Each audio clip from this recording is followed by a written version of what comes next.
wonder, secrets unfold. True crime stories, let the intrigue be told. Grab a seat, get cozy, let's dive into the plot. With Mac J by my side, there's so much to be sought. Mods from the stars, they light up the night. Chillin' with Van, everything feels just right. Welcome to the mystery, the thrill, the thrill we embrace. Solving cases together we'll trace. With Tabby and Maggie, the journey's begun. With laughter and stories, we'll shine like the sun.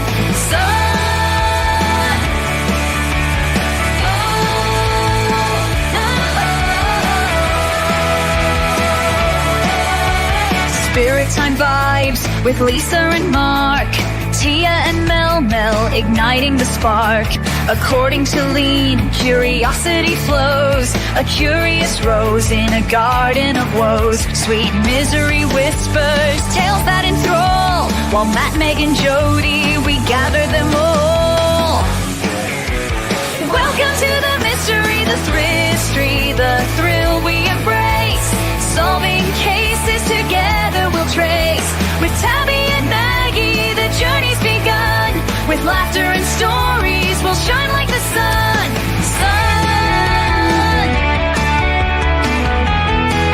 So come along, join the fun tonight. In Aussie true crime, everything feels so right.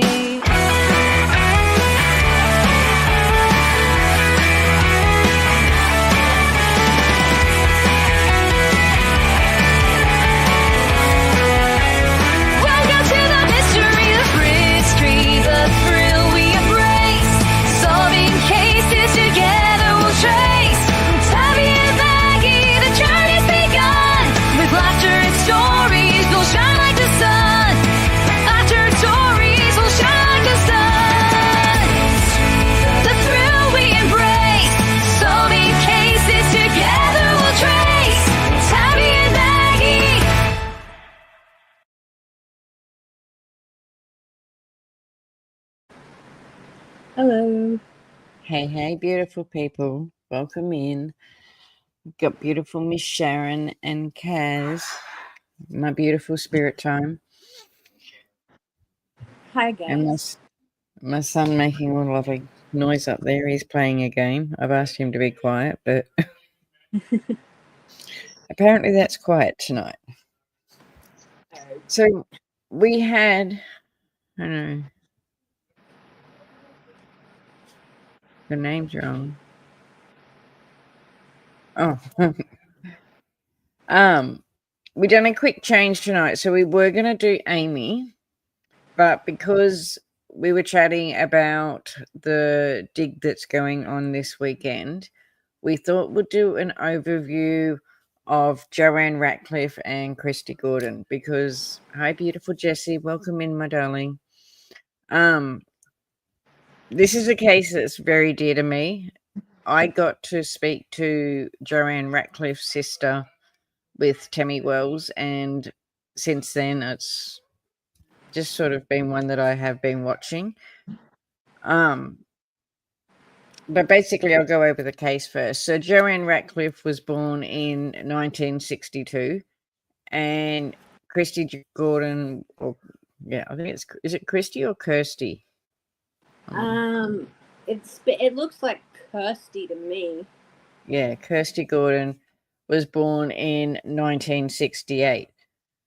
There are two Australian girls who went missing while they were attending a game in the Australian rules football match at Adelaide Oval on the 25th of August in 1973.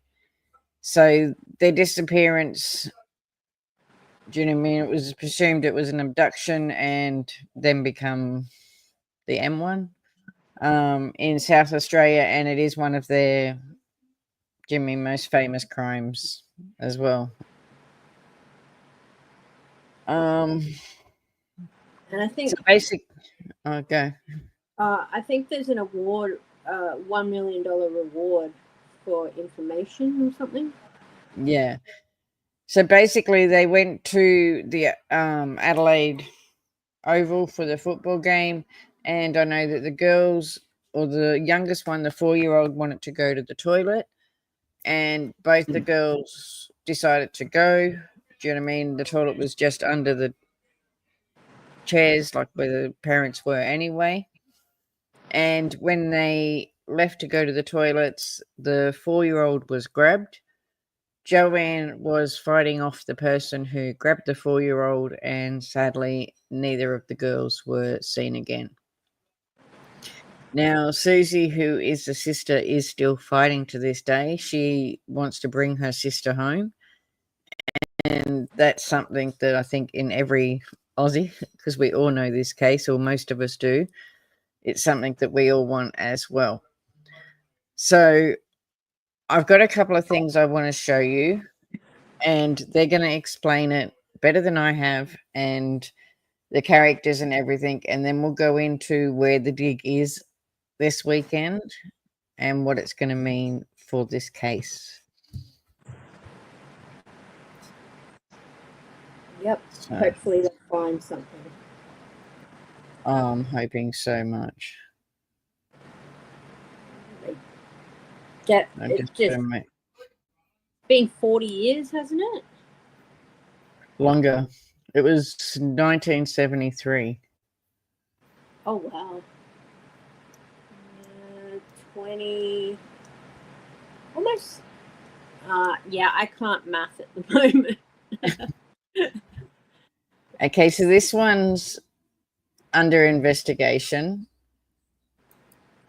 For people that aren't in Australia, this is one of our crime shows, and they do it really good. 1973 is the year that they went missing.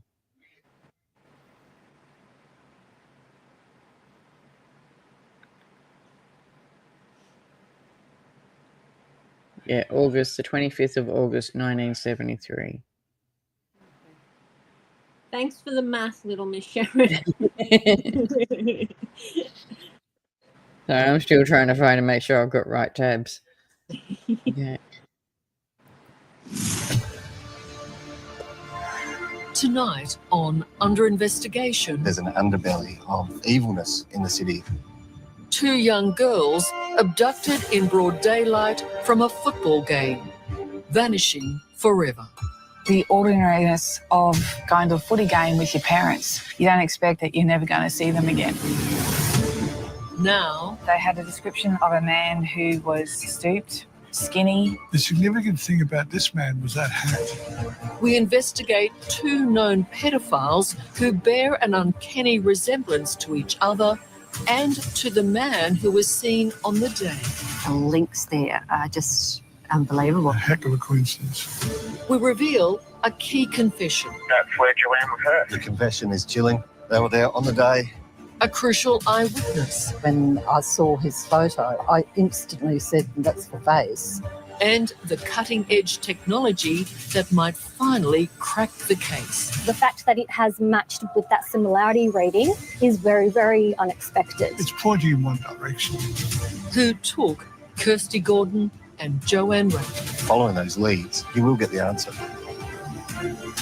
Good evening, I'm Liz Hayes, and this is Under Investigation.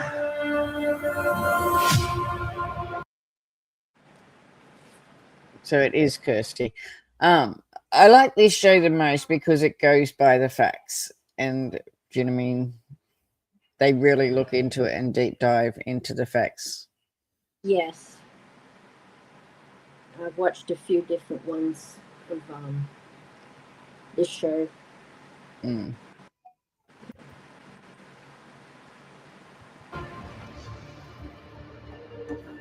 Joining me, Paula Donovan, award-winning journalist and author. Maybe Brian it's- Littley, investigative journalist who's covered some of South Australia's biggest cases. Bill Hayes, former major crime squad detective and federal policeman, and now a private investigator. And Susie Ratcliffe, Joanne Ratcliffe's sister and co-founder of Leave a Light On, a charity that raises awareness of missing persons. There's the first flash coming up. It's going to be grabbed by again from the It was a crime that reinforced to Australians that the era of innocence was over. When two little girls are snatched by a stranger during a family outing at an Adelaide football match in 1973. The disappearance of 11-year-old Joanne Ratcliffe and 4-year-old Kriste Gordon shocked Australia.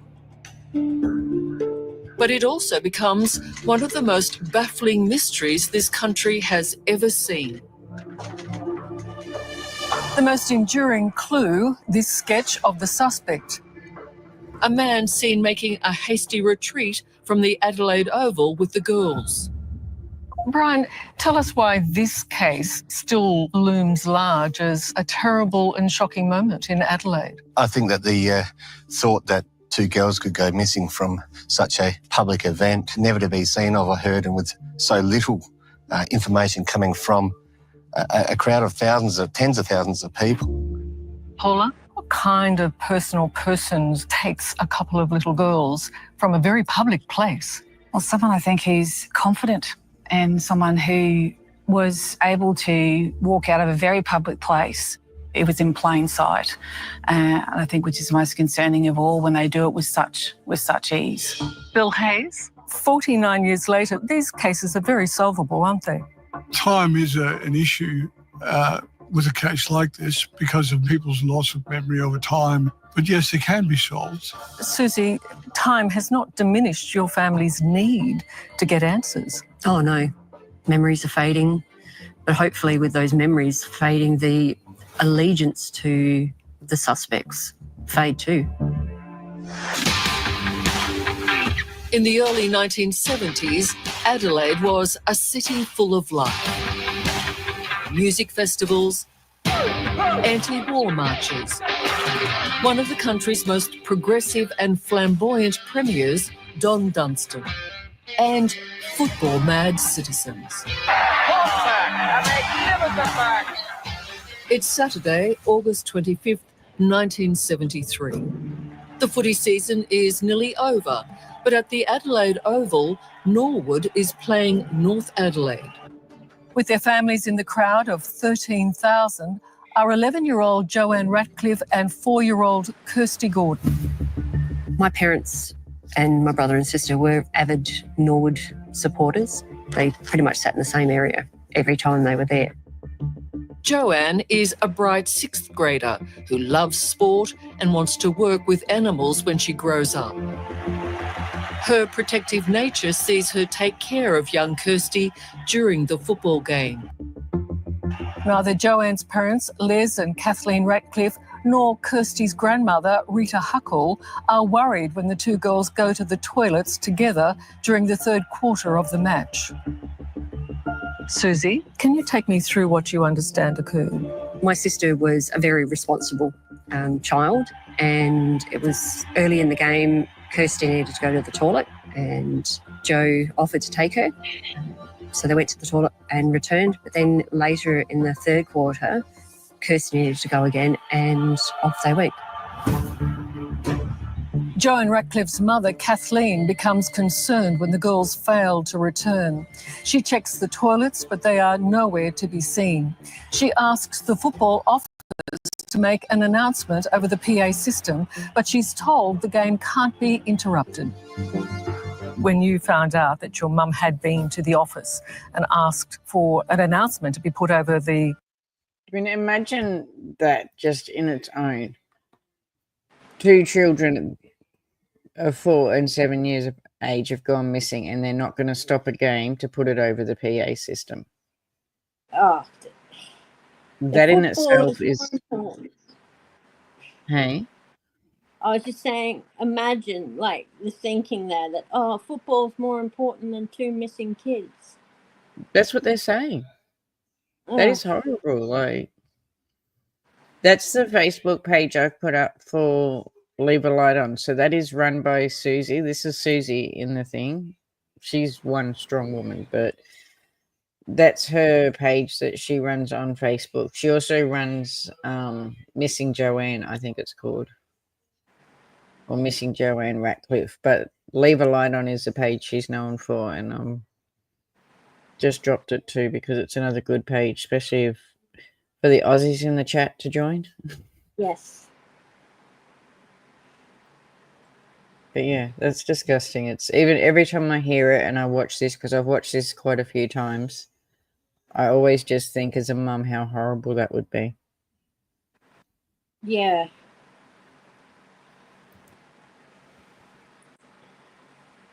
Oval. What was your reaction when you were told that they said no? Oh, I was angry. You know, there is a child missing, and I know that kids, they wander off and forget that they're supposed to be back somewhere, but this was Joanne. Joanne was not like that. And Mum had emphasised to them that it was unusual for her and something needed to be done, but they went into... Susie was born 14 months after Joanne went missing. So she's never actually met Joanne, but obviously always had the memories and lived.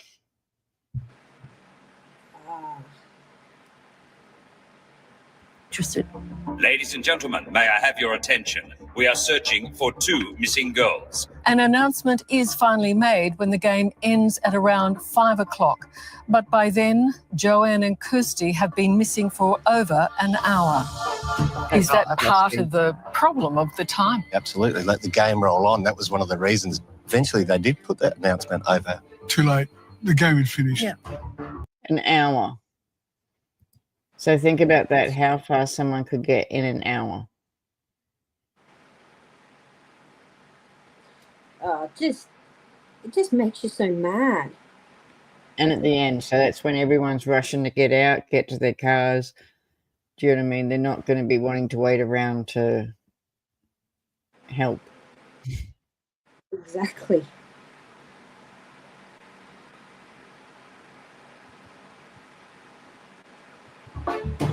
Had the crowd been alerted, witnesses may have viewed what happened next very differently. A number of people we know did see the children with a man and assumed it was a parent with children who were being unruly. Had the announcement been made, we may well have prevented all of this happening. Out of the 13,000 people attending the game that day, there are only a handful of witnesses. The girls were behind him and a little bit to the left of him. I see. They walked up towards the southern entrance gates. All claim they saw a man with 2 young girls. He walked around just past the second tree, and headed for the toilet. He is described as middle-aged, thin-faced, tall, wearing a brown wide-brim hat, check sports coat and brown trousers. That's one thing that won't go out of my mind. Is the hat. Sat on his head, straight. The brim was straight out. And it sat something like that on the top of his head. All of these witnesses do have a similar description, don't they? Absolutely. Yes. And that's important, isn't it? Absolutely. That consistency gives you some confidence of what you're looking for. Because they were saying, push, push, push, push. And he said, oh, I'll get it for you. And one witness reported a man offering to help the 2 girls coax kittens out from under a car, something that rings true to Joanne's sister, Susie. Tell us what you know about Joanne's love of cats. Oh, love of cats, love of dogs, love of anything that had fur or feathers. So the fact that they were being lured by the possibility of kittens doesn't surprise myself, and it never surprised my family. It usually takes a lure, doesn't it? It does, and I think people who are pedophiles, part of their success in their offending, so to speak, is being able to engage children and make a connection. A 13-year-old boy, Anthony Kilmartin, had noticed the girls in the footy crowd while selling sweets, then later with their abductor. He actually thought Jo was very cute for her age. Because he's a similar age. Yes. So, you know, the fact that he'd been what? Morning, beautiful Mrs. T. Welcome in. Watching her anyway, because he thought she was cute, was able to pinpoint a lot of details. The detailed account of the man and the abduction young Anthony gave police on the day was critical to the investigation. This is a good witness. He's an eyewitness. Can't get better than an eyewitness who's cogent and clear and understands what he's doing and understands what he's saying. So he tells us what? Well, he basically saw the children being taken by the man. Joe was screaming at the guy and was attacking him very bravely, I have to say. The target was obviously Kriste, but Joe wouldn't let that go. You think Kriste was the target? Absolutely, I do. Because she's the 4-year-old. Yeah, and she was picked up and taken under his arm. He wasn't really interested in Joe from what we hear, but Joe's persistent attack meant that she too would have to be taken. Joanne's fight is what drew the attention of eyewitnesses and ensured an accurate description of her abductor, producing this police identikit sketch. How credible do you think then that this description is? By all accounts, that is a good photo fit. That is a good likeness of the man that they saw that day. As you'll see, the accuracy of this sketch will prove vital for our high-tech analysis later in our investigation. The significant thing about this man was that hat. It's not a hat. And the thing is, and this is why I wanted to play this one for us, this sketch and this hat plays a lot of into why they're digging and where they're digging this weekend. Okay.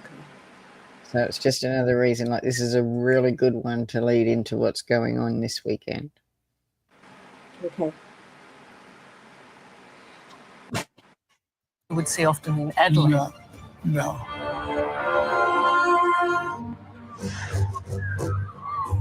Saturday, August 25th, 1973. 11-year-old Joanne Ratcliffe and 4-year-old Kriste Gordon have been abducted in broad daylight at a football match in Adelaide. Multiple witnesses describe this man. The last credible sighting of Joanne and Kriste was by a 14-year-old girl named Sue Laurie. She saw the man walking along a footbridge near Adelaide Zoo, not far from the Oval. Sue Laurie joins us from New York. Sue, thank you very much for your time. Can you take yourself back to that day, if possible, and tell me why you were there and what you saw? Sure. Thank you, Liz. My father and younger sister and I had been to the Adelaide Zoo. My younger sister was 4 years of age, and I saw a man coming at a rapid pace towards us, carrying a young child about the same age as my sister, so I put her about 4 years old.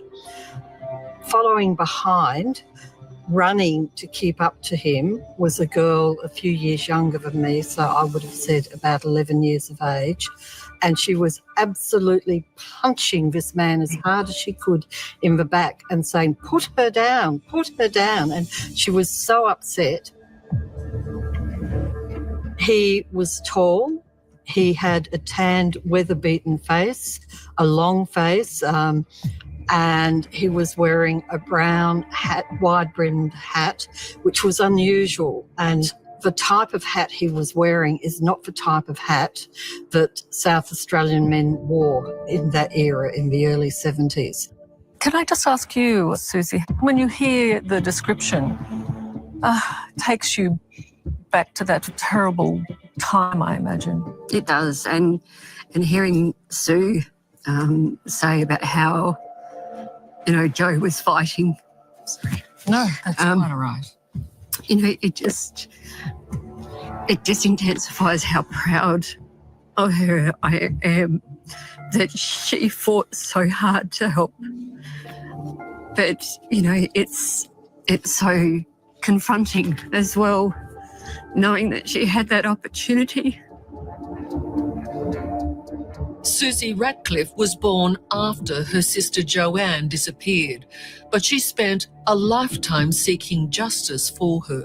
You feel confident that what Sue saw was your sister with Kriste? Yeah. Knowing Jo, with all that I've learnt about her throughout my life, it reinforces to me that, it was definitely Jo, because that's the sort of child she was.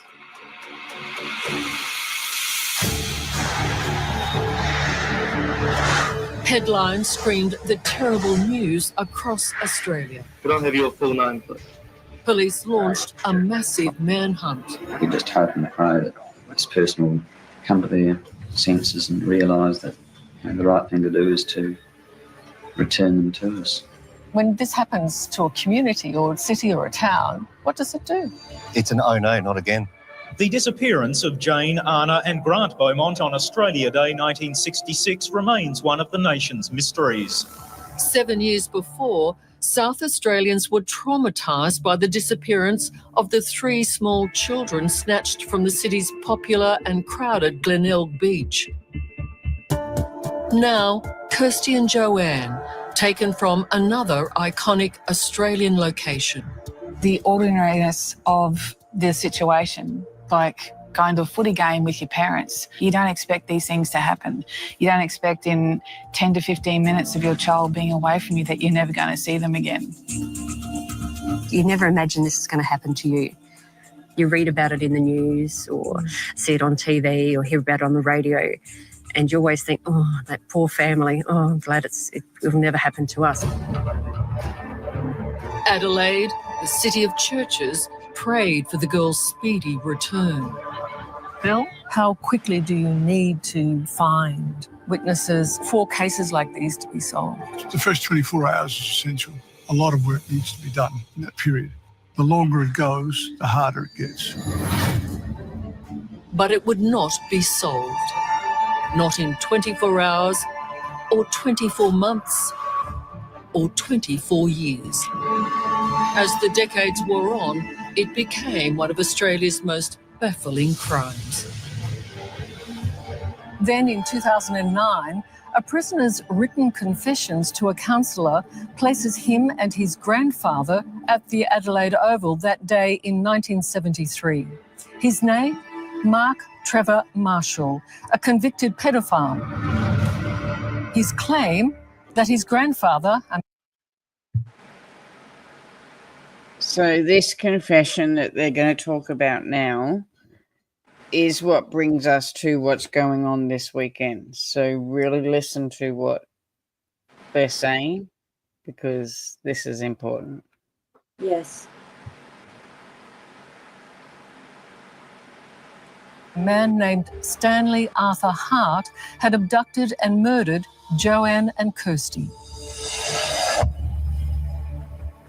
Brian Littley obtained a copy of that written confession. They're taken to the farm. And also an audio recording made later during a phone call from prison in which Mark Trevor Marshall repeated his story. Joanne was still alive when they came after the first girl died, Kriste. The confession is chilling. That's where Joanne was hurt. It's horrific. Within half a day, she was dead. It tells you that his grandfather was there also on the day, and they abducted the girls and took them into the country, and they were murdered. At the time of the girls' abduction, Mark Trevor Marshall was 5 years old. I freaked out. His 2 confessions, made so many years later, are clearly the words of a deeply disturbed man. The police knew that we saw them, that they'd kill us. Rambling, almost deranged at times, but also with enough detail to make them believable, according to Brian Littley and investigator Bill Hayes. Details that suggest he had some intimate knowledge of the crime. He was there with his grandfather that day. They took the girls. I do believe it, and I believe that because I feel that there's a lot of compelling facts that check out from within that confession. Once you dig through the layers of explanation, the layers of embellishment, there are facts there. I agree totally with Brian. There are things in there that compel you to think that he does know what he's talking about. I have to ask Susie, this is shocking information. Can you tell me what your thoughts are? There are too many pieces of information and details in there that are irrefutably, real. There's details in there that he's come up with that he could not have known unless he'd actually met her personally. I agree with Brian and what Susie said, that there's threads in there that are possible, and I don't think it can be easily discounted. Marshall's grandfather, the man he accuses of the crime, Stanley Arthur Hart, was interviewed by police days after the girls were abducted. But that investigation went nowhere. But tonight, as well as his grandson's strange confession, we can reveal a number of compelling coincidences that strengthen the case against Hart. We know that he was known to police. He had a reputation as a child abuser, a pedophile. He had multiple addresses or multiple connections in Adelaide where he resided. Our investigation has uncovered a witness who says he saw Joanne and Kriste at a house where Stanley Arthur Hart was living. Our witness wants to remain anonymous, but former detective Bill Hayes, who has also investigated the abduction of the Beaumont children, spoke to him. Bill believes Hart was operating with other pedophiles in Adelaide during the 1970s and 80s. He's in a pedophile ring. Yes, Hart seems to be at the heart of that ring. And he was a very active pedophile and very well connected. And is this information you've garnered whilst investigating this? I'm very familiar with how pedophiles operate, about the similarities, about the geographic profile of the area they hunt in. They feel comfortable in a certain area. In this case, Hart was about 5 kilometres from the Adelaide Oval, well within that geographic profile you might expect them to hunt in. Bill, would it shock you to know that where Stanley Hart was residing at that time was an address that was within eyesight of Rita Huckle and the house that Kriste Gordon left from? Rita Huckle was Kriste Gordon's grandmother, who took Kriste to the football match that day. The house where Stanley Arthur Hart was living at the time was only a street away from Rita's home. He may have been able to sit out on his front porch and drink a cup of coffee and see them leave for the football that day. Absolutely. Initially, when I looked at it, I thought it was opportunistic, just pick a kid and go. But him living near the grandmother where the child was staying at that time, I started to wonder, had he seen the child, followed them, looked for an opportunity and got it? It's pointing in one direction. It's pointing towards Stanley Hart. 2 young girls are abducted on an August afternoon from a football match in Adelaide. 11-year-old Joanne Ratcliffe and 4-year-old Kriste Gordon will never be seen again after that day in 1973. Certainly, I think that the evidence we've revealed tonight, Joanne was still alive when they came after the first girl died, Kriste. Including an extraordinary confession from his grandson, Within half a day, she was dead. Points to a pedophile known to be operating in Adelaide at the time. His name, Stanley Arthur Hart. But here's where this already baffling mystery takes a turn that's scarcely believable. 27 years after the Adelaide Oval abductions, the crucial eyewitness who was there that day, Sue Laurie, made a positive identification of the man she saw taking Joanne and Kriste. Sue was 14 at the time, but she recognised him when shown a photograph of a suspected pedophile in Queensland. But it wasn't Stanley Arthur Hart. In an incredible twist, the pedophile she identified had an almost identical name, Arthur Stanley Brown. I have a very clear picture of him in my mind, and that's why years later when I saw his photo, I instantly said, that's the man, that's the face. From New York, Sue Laurie confirms her search. But also have a look at how close these 2 pictures are. Wow. Certainty about the man she saw that day in 1973. So we've got that picture there for you, and Yes. you want to have a look at him, and that's the man that you believe you saw that day. Oh, absolutely.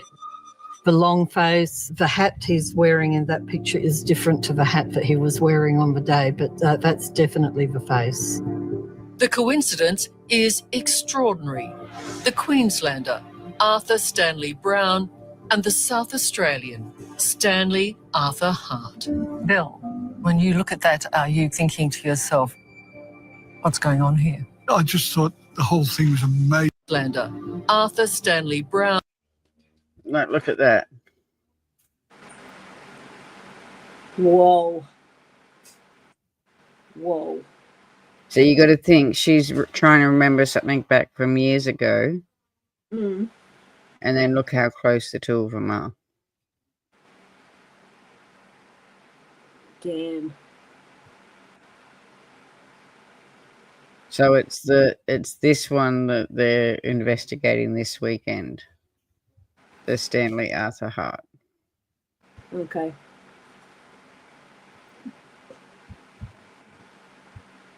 And the South Australian Stanley Arthur Hart. Bill, when you look at that, are you thinking to yourself, what's going on here? I just thought the whole thing was a major coincidence, that how they both looked for a start, the hats they wore for secondly, and the names.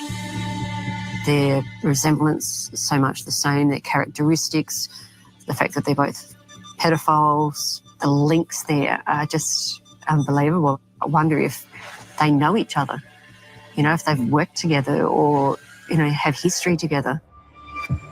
It's one of the theories we'll investigate tonight. But first, who was Arthur Stanley Brown? Largely based on Sue Laurie's identification, dozens of media reports have linked him to the abduction of Joanne and Kriste. But there's no hard evidence of his involvement or even that he was in Adelaide at the time. And crucially, although charged with the rape and murder of 2 other children, he died an innocent man. But we've tracked down a family member, Mim Moss, who says his perversion was common knowledge. I knew Arthur Brown because he married my mum's cousin. There was something about him when I first met him. I was only a kid. I just didn't like him. It was well known eventually through the family that he had abused a lot of young girls, only girls, around the area. On one occasion, Mim says Arthur Brown made a chilling remark when he was with her at the local primary school, where, disturbingly, he worked as an occasional handyman. Those little girls are nothing but little prick teasers. This is the little girls at school. And I said, why would you say that? And he said, because they're going to get some of the men that work there into trouble one day.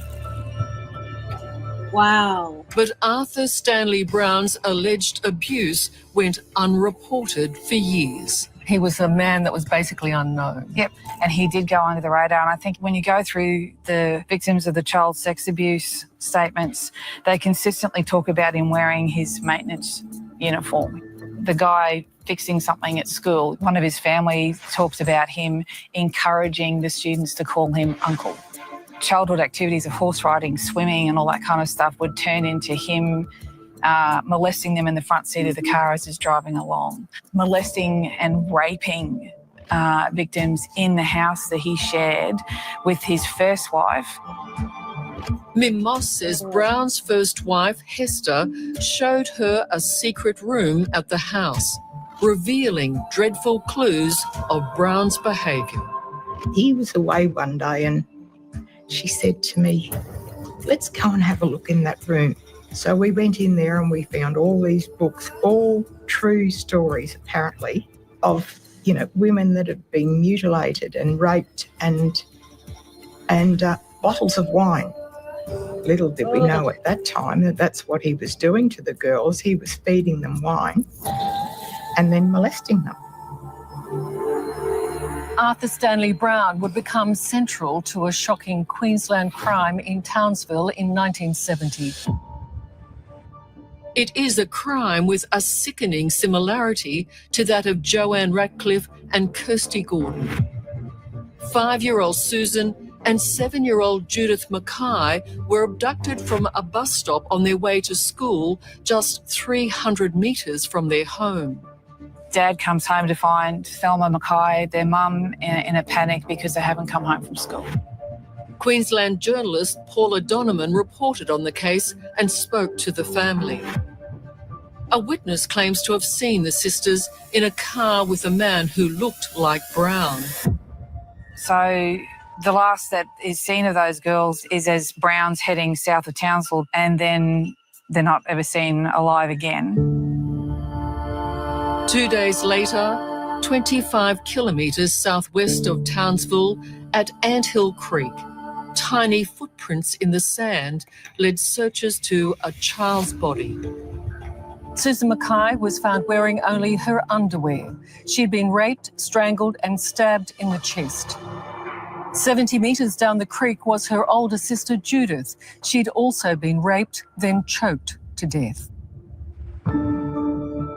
Brown was an early suspect in this horrific crime, but a series of police blunders meant the case went cold. Brown's niece, Mim Moss, however, always had her suspicions. The more when time went on, and Brown was saying to Auntie Hester and my sister and I, well, why don't you let me take you out to Anthill Creek so you can see where those girls were murdered? And I thought, what a strange compulsion you have. Finally, 28 years after the murders, Mim Moss called Crime Stoppers. And strangely enough, that the two arresting detectives, when they turned up at the house, it was like he was almost expecting them. He wasn't surprised when they announced, we're from the homicide squad. We have a warrant to search your house. And we hear about the Mackay sister murders. And it was almost like someone was turning up saying, can I borrow a cup of sugar? On the 3rd of December 1998, Arthur Stanley Brown was charged with the rape and murder of Susan and Judith Mackay. He claimed he'd never heard of them, and his trial resulted in a hung jury. A retrial was ordered, but despite police protests, Brown was found unfit to stand trial. A year later, in 2002, he died an innocent man. Former detective Bill Hayes has detailed knowledge of the case and says he has little doubt about Brown's guilt and his ability to carry out another crime, that of Adelaide girls Joanne Ratcliffe and Kriste Gordon, abducted from a football match 3 years later. But unlike the Mackay sisters, Joanne and Kirste's bodies have never been found. What do you make of someone like Brown? The killing itself was the most foul thing I've read, I think. And it has a touch of the psychopath about it. A very dangerous, predatorial pedophile with psychopathic tendencies. Hey, Ozzy. Tonight, we're investigating one of Australia's most troubling child abduction cases. 11-year-old Joanne Ratcliffe and 4-year-old Kriste Gordon. I just wanted to ask, did they release like any sort of autopsy information or like? No, because they've never found their bodies. Oh, what about the case that's related? Like, oh, the other girls in town. Yeah, they did on them ones. Okay. They know that Arthur Brown did them ones. But it's these girls that they're looking for.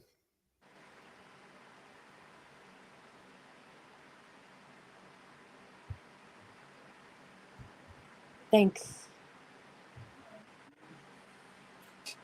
Gordon, taken from Adelaide Oval during a football match in 1973. The ordinariness of going to a footy game with your parents. You don't expect you're never going to see them again. There's an underbelly of pedophiles that walk amongst us in broad daylight. The two suspects we've identified share bizarre similarities. Not only do both seem to match the police identikit sketch of the Adelaide Oval suspect, but their names are eerily close. Stanley Arthur Hart and Arthur Stanley Brown, who was charged with the terrible rape and murder of two young sisters, Susan and Judith Mackay, in Townsville in 1970. A very dangerous, predatorial pedophile with with psychopathic tendencies. So, could this man from Townsville be responsible for the abduction of Joanne Ratcliffe and Kriste Gordon in 1973? Absolutely, the possibilities are there. And are you of the opinion that he looks like this man from the police identikit? Again, he does, but a thinner, longer face, slightly longer in reality, but it's a good photo fit, and it could fit either Hart or Brown. There's so many similarities. The fact that they went under the radar. They were inconspicuous in their activity, yet so prevalent in that child abuse. And it's like they learned from each other. Yeah, and I guess, I mean, too, for me, some of the similarities that both the crimes took place in a matter of 10 to 15 minutes. They struck quickly. They struck quickly, they struck confidently, and where there was no behaviour or alarm with the children being abducted to the point where someone would interfere. At the time, eyewitness Sue Laurie made a compelling and detailed identification. He was tall, he had a tanned, weather-beaten face, a long face, and he was wearing a brown hat, wide-brimmed hat, which was unusual. She has always maintained the man she saw at Adelaide Oval was Arthur Stanley Brown. She identified him 27 years after the crime, when he was arrested for the two. Noticing that, it makes me think of Delphi case, how one person can do this alone.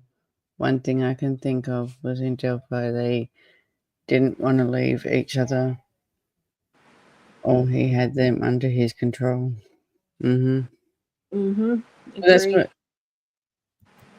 That's what they say, that Joanne was only there trying to protect, do you know what I mean, protect Kriste and get her back. Very brave little girl. Yes, very brave.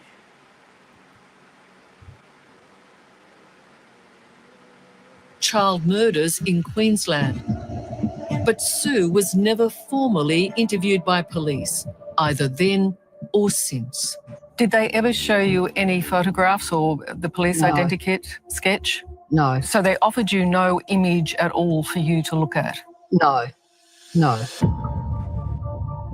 There is this other man that has now been also potentially identified. His name is Stanley Arthur Hart. Have you heard of him? No. Am I able to show you a picture of him to see what you think?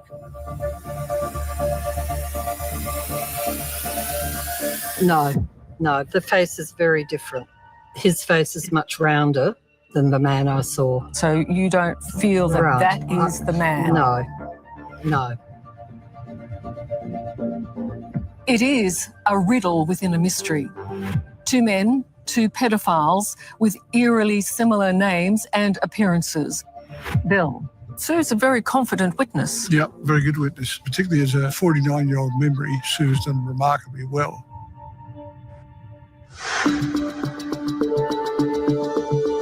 To help unravel this mystery, we're going to use cutting-edge facial recognition technology, the world's most accurate algorithm developed by global company NEC. What I'm going to do is upload the sketch from 1973. It uses biometrics to map facial features and compares the information with a database of photographs to find a match. I just make sure that the eye placements are correct. It's the same technology used by the Australian Federal Police and recently used by the Australian War Memorial to identify 60,000 unknown soldiers. And we will be testing this sketch against the photographic database. The database contains 5,000 images, randomly chosen to provide a comparison to the identikit sketch of the Adelaide Oval abductor.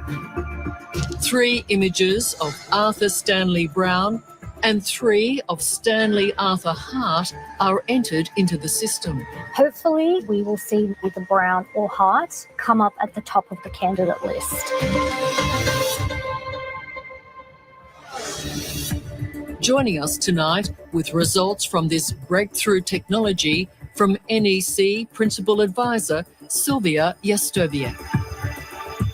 So in this database, we have 3 images of brown and 3 images of heart.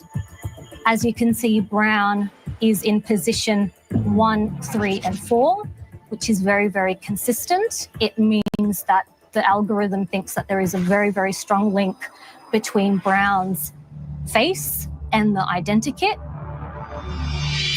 Generally, we're trying to match photographs against photographs. So the fact that it has matched Brown to a sketch is very, very remarkable and very unexpected. So, in essence, that is telling us, according to your technology, that brown is the match by a long shot from heart. Yes, it is decisively picking brown over heart. Brown absolutely is matching with the identikit. Yes, decisively. And Sue, just confirming, you have no doubt. I have no doubt in my mind that that's the man I saw. I can't keep on waiting. It is one of the most baffling cases of child abduction in Australian criminal history. But perhaps tonight we've come closer to determining who took Joanne Ratcliffe and Kriste Gordon from Adelaide Oval that fateful day in 1973. 2 known pedophiles, Queenslander Arthur Stanley Brown and South Australian Stanley Arthur Hart, incredibly similar in looks, age and name, can be linked to the crime. The hats they wore and the names is amazing. A heck of a coincidence. Joanne was still alive when they came after the first girl died, Kirsty. We've revealed the confession and a number of compelling coincidences that tie Stanley Arthur Hart to the crime. Against that, there's Sue Laurie's certainty that the man she saw was Arthur Stanley Brown. When I saw his photo, I instantly said, that's the man, that's the face. A man whose niece believes was more than capable of this vile act, and whom police believed was already guilty linked to the crime. The hats they wore and the names is amazing. A heck of a coincidence. Joanne was still alive when they came after the first girl died, Kirsty. We've revealed the confession and a number of compelling... I don't know whether that's replaying, but...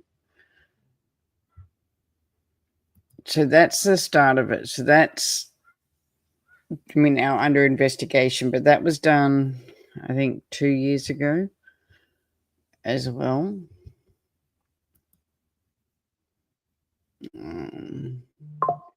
Now, the next one I want to show. So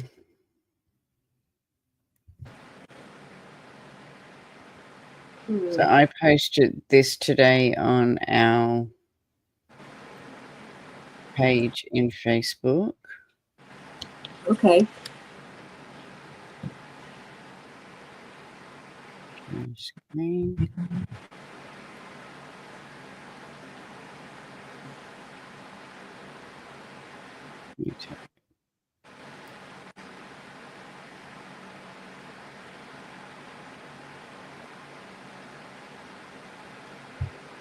Okay, so this was on the 9 News on the 23rd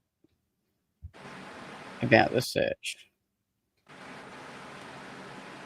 Can tonight reveal a new search for clues in one of South Australia's most enduring and distressing mysteries. It's been more than 50 years since Joanne Ratcliffe and Kriste Gordon vanished from Adelaide Oval. And now a team of private investigators is set to scour 2 remote locations in the state's mid-north.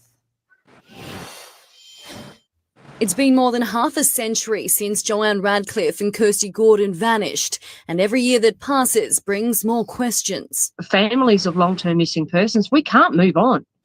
You know, we're living a life of limbo, not knowing what happened to our loved ones. Joanne was 11 and Kriste only 4 when they disappeared from Adelaide Oval in 1973, almost certainly abducted and murdered. Now 9 News can reveal a renewed search for answers. I'm adamant that this is the right lead, that this is going to solve the case. If it doesn't, at least it's checked out. A team of private investigators to explore 2 key mid-north sites between Jamestown and Orroroo. First, they'll dig at a farm north of the small community of Yatna, then revisit a tunnel at the nearby Peekina Reservoir. The locations pinpointed in handwritten claims by convicted So this is what I was saying. Hang on, I'm just going to take it back to that map. This spot here and this spot here, where the 2 red circles are, is where the digs are going on this weekend. And they are both where Stanley Arthur Hart, the one that I said the first time, the first one that was in the, I suppose, suspect pool, these were his properties that they're digging and the tunnels that they're looking into. So the tunnels are another thing that has been mentioned a lot, that the girls were in tunnels in barrels, and the police have only ever looked so far, but they've never actually got to the bottom or got to the end because it's too dangerous for them. Oh, I see. If that explains. Yeah, it does. a reservoir. The locations pinpointed in handwritten claims by convicted pedophile Mark Trevor Marshall, who accused his own grandfather, Stanley Arthur Hart, of abducting the little girls. While Hart's former Mid-North farmhouse has previously been searched by police, this new private effort focuses on sites nearby. The statement that Mark Marshall made put an X on the map in that exact spot and said this is where the two girls were buried or disposed of, in barrels. In 2009, a private investigation team did find barrels in the tunnel, but they contained no trace of the girls. Next weekend's search will go further. If it's thoroughly excavated and thoroughly searched, then we can rule that out. Last month, there was a privately run dig at North Plympton relating to the disappearance of the Beaumont children in 1966.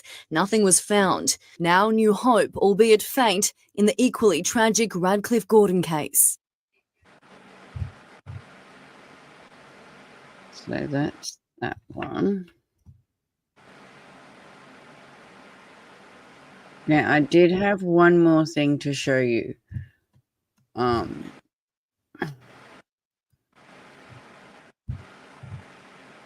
This is only a small channel. I'm going to share it. But this video was done 8 years ago. I've tried to reach out and I can't. But he's only got 195 subs, so it's only a very small channel. I'm just going to put it in the chat. But this is on the area, so that town that started with Y that they're doing it at. Yeah. This is the town and this is the area that they're going to dig. So basically, the prisoner who was the son of Arthur has come out and has put crosses on maps, and that's the two spots that they're digging at this weekend. It started today and it's going Saturday, Sunday, as far as I know. But yeah, I found this one really interesting because it's what someone's put together on this. Okay.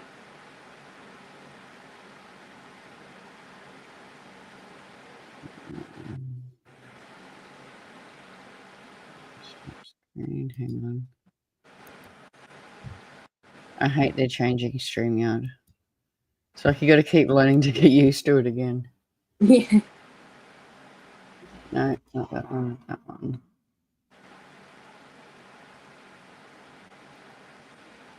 Okay. Down. It only goes for a couple of minutes, but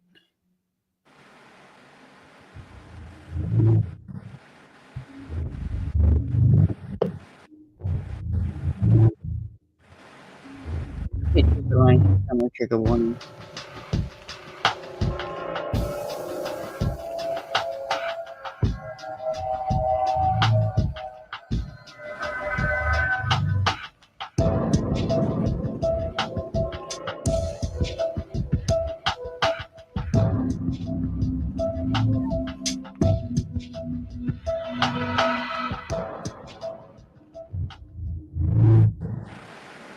Okay.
Susie's sister, Joanne Ratcliffe, was 11 when she and Kriste Gordon disappeared from Adelaide Oval in 1973.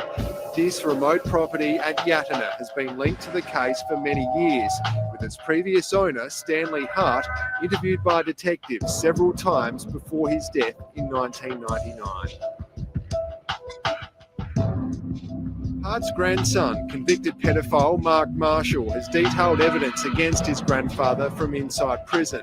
That material used by private investigators to uncover what they believe is crucial evidence. Straight away the hair stood up on the back of my neck, and that was confirmation that his story has some substance. Police have excavated 2 wells at Hart's former property, but safety concerns have forced them to postpone the search. If there is one little possibility that our girls are at the bottom of that well, then I would like them to proceed all the way through. 41 years on, family of the girls have not given up hope. They believe there are still people out there that know what happened here that day, and they're pleading with them to come forward. I want to be able to lay my dad's tortured soul to rest, and I want to be able to look my mum in the face and say, "Mum, we're bringing Sissy home."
So it just gives you a bit more look at the area kind of thing where they're going this weekend. Okay. So that's all I have, but I thought just that little bit just gives everyone a little bit more refresher of the case and a little bit of a look of where they're digging this weekend. I will be keeping... Oh, What you was go. that? No, I was just going Oh. to say I'll be keeping an eye on it, and I'll be posting as I see any news on it too. Okay.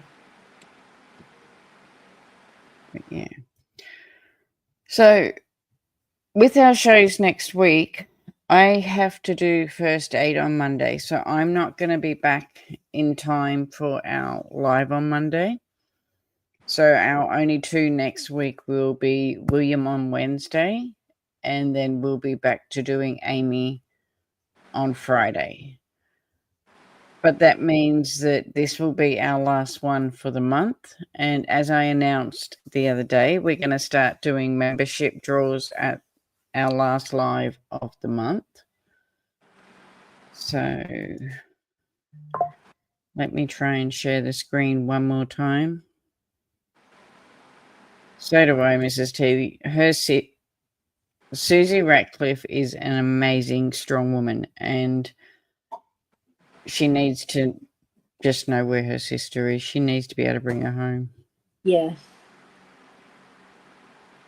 I mean, I know this weekend isn't the time, but I could probably organise to see if I could get her to come up on panel with us. Okay.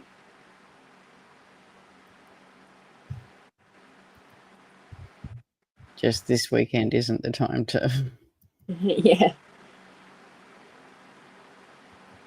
Okay, so this is our wheel with all of our members on it. So good luck to everyone. Good luck, guys.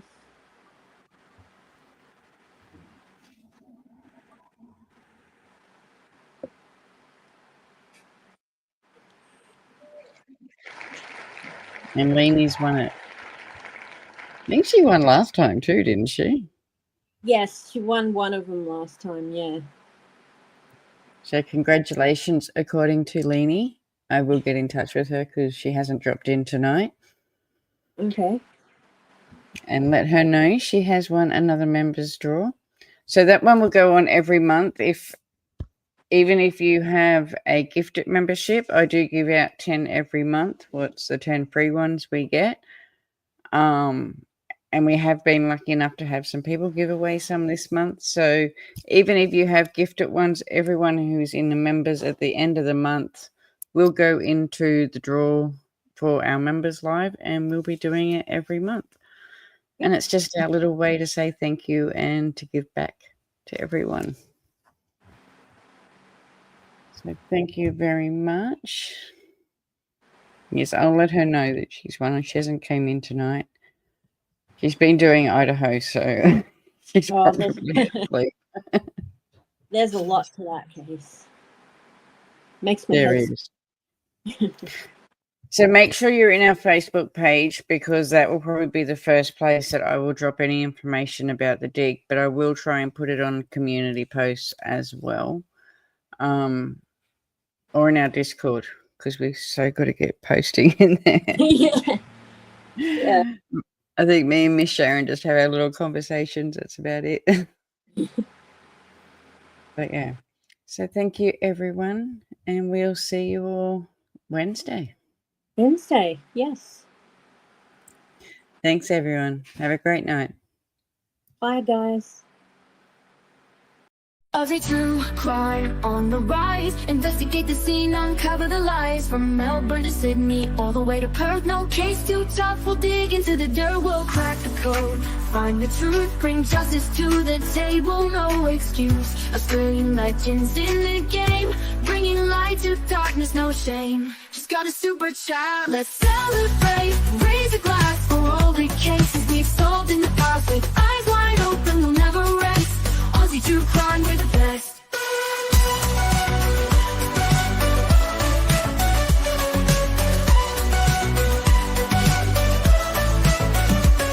From cold cases to missing persons, we'll leave no stone unturned. Every virgin detectives in our hearts will never give up. But justice and truth will always hear us. Ooh, thank you so much. Let's celebrate, raise a glass for all the cases we solved in the past. With eyes wide open, we'll never rest. Aussie true crime, we're the best.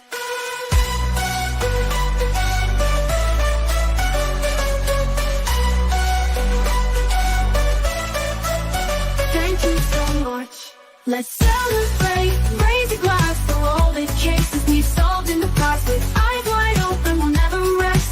Aussie true crime, we're the best.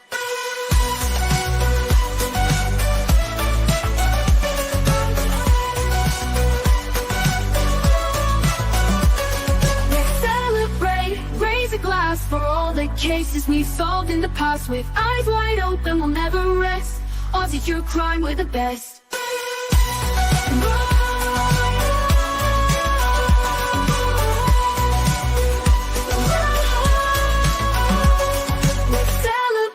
Raise a glass for all the cases we've solved in the past. With eyes wide open, we'll never rest. Aussie true crime, we're the best. Thank you so much.